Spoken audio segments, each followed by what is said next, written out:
అన్నటువంటి నమ్మకం వ్యక్తిగతంగా నాకు కనపట్టలేదు వెంకటకృష్ణ గారు. ఈ హిస్టరీ ఇట్లా రోజు రోజుకు ఎందుకు మన వాళ్ళు కావాలని ధ్వంసం చేసుకుంటున్నారు? ఆ భాష ఏమిటండి అసలు? ఇప్పుడు కేసీఆర్ని గురించి చెప్పారు కదా, కుక్కల కొడుకులు నా కొడుకులు అన్నాడు ఆ రోజు సభలో. అందుకని గుడివాడలో మీకు తెలియదు, మనం మాటల్లో చెప్పలేము. మాటలో కాదండి, అసెంబ్లీలోనే ఆవిడని ఇది చేశారు కదా.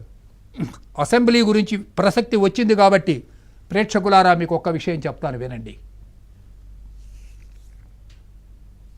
జగన్మోహన్ రెడ్డి కానీ మరి ఏ చీఫ్ మినిస్టర్ అయినా సరే ఎవడైనా సరే తప్పులు చేస్తాడు. నేను తప్పులు చేయలేదా, మీరు తప్పులు చేయలేదా? చూస్తున్న అది మానవ సహజం, మానవ సహజం. దుర్యోధనుడు తప్పులు చేశాడు, క్షమించాం. లక్క ఇంట్లో పెట్టి తగలబెట్టాడు, పాములు పెట్టి భీముని కనిపించడానికి ప్రయత్నించాడు, ఎన్నెన్ని రకాలు హింసించాలో అన్ని తప్పులు చేశాడు.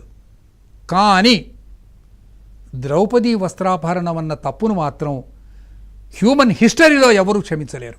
చరిత్ర మారిపోయింది.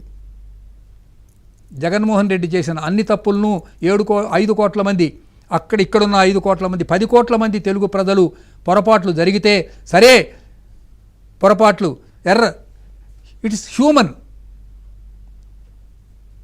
భువనేశ్వర్ని అవమానించడం మాత్రం శాపమై కట్టి కుడుపుతుంది. భయంకరమైనటువంటి తప్పు. ఆ తప్పుకు నిష్కృతి లేని దుష్కృతి. ఆ అమ్మాయి ఏం చేసిందండి?